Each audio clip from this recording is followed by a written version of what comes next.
উন্নত চিকিৎসার জন্য বিদেশ গেলেন বিএনপির চেয়ারপারসন বেগম খালেদা জিয়া।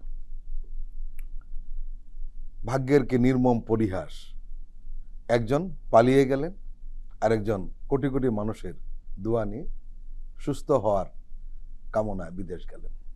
বেগম খালেদা জিয়ার রাজনৈতিক ক্যারিয়ারে যদি বা গত 15 বছরেও দেখি, এটা তো একটা মানবাধিকারের জায়গাও যদি আপনি আনেন, যে একজন মানুষের অনেক অধিকার কেড়ে নিতে পারেন কিন্তু তার মর্যাদা কেড়ে নিতে পারেন না।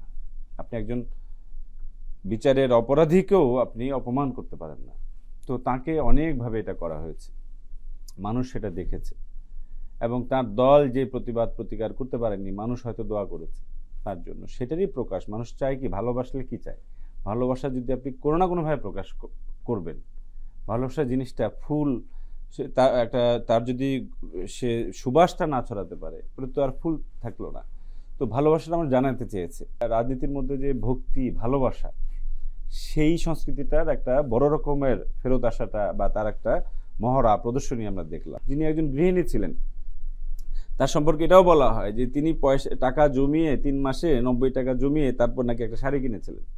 সেই মানুষ যখন রাজনীতিতে আসেন, এবং বিএনপির আপনি যদি, আমরা এর আগে যে কোয়ালিশন বিল্ডিং এর যে কথাটা বলছিলাম, আসলে জিয়াউর রহমান সাহেবের সময় যে বিএনপি, সেটা তো একটা গঠনকালীন প্রক্রিয়ার ভেতর দিয়ে ছিল এবং তারা রাষ্ট্র ক্ষমতায়। সত্যিকারভাবে রাজনৈতিক দল বিএনপি গড়ে উঠলো কিন্তু এরশাদ বিরোধী আন্দোলনের মধ্যে, এবং খালেদা জিয়ার হাত এবং ধরে। সেটা খালেদা জিয়ার হাত ধরে, এবং তার সাহসিকতা, আবশ্যীনতা, এবং তার এরকম অনেক মিথ আছে যে পুলিশ ভেঙে দিয়েছে, পুলিশ সবাই চলে গেছে, নেতারা ভেবেছে আজকে তো প্রোগ্রাম হয়ে গেল, একটা ধস্তাধস্তি হলো, আমাদের তাওয়া দিল, আমরা চলে গেলাম। দেখা গেল যে না, খালেদা জিয়া আবার ফেরত আসছেন, একা হাঁটা শুরু করছেন, আবার পুরো জমায়েত তার দিকে হাঁটা শুরু করলো। এখন এই যে উনি যে একলা হয়ে যান এবং হাঁটা শুরু করবেন, সেই জায়গাটা বন্ধ করার জন্যই তাকে বন্দী করা হয়েছিল, এবং সেই ক্ষেত্রে তার দলের অনেকের মানে সাহসী ভূমিকার অভাব ছিল, তারা দূরদর্শী হতে পারেননি। যখনই বাংলাদেশে তত্ত্বাবধায়ক সরকারের বিধান বাতিল হলো, 70 অনুচ্ছেদ আসলো, ইত্যাকার জিনিসগুলো হলো, শাহবাগ হলো, তখনই বুঝে যাওয়া উচিত ছিল যে এই দলটা বাংলাদেশে আওয়ামী লীগ আর কখনো নির্বাচন হতে দিবে না। তারপরও বিএনপি নির্বাচনের মরীচিকার পেছনে ছুটেছে, এবং তার খেসারত বিএনপি নিজে দিয়েছে, বাংলাদেশের মানুষ দিয়েছে। কিন্তু বেগম খালেদা জিয়া যে ধৈর্য এবং কখনো একদিনের জন্য মাথা নত না করার কারণেই কিন্তু আজকে প্রতিরোধের, প্রতিবাদের বীজটা জীবন্ত ছিল। নেলসন ম্যান্ডেলা যদি তার দেশে না থাকতেন, উনি যদি বিদেশি নির্বাসনে চলে যেতেন, তাহলে কিন্তু দক্ষিণ আফ্রিকা স্বাধীন হওয়া কঠিন ছিল।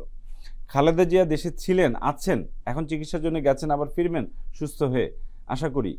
সেটা কিন্তু দেশের ভেতরে মানুষের মধ্যে দুইটা অনুভূতি ছিল। একটা হচ্ছে যে আমরা বাইরে ঘোরাফেরা করছি, তিনি আমাদের জন্য বন্দী আছেন, একটা অপরাধ বোধ ছিল।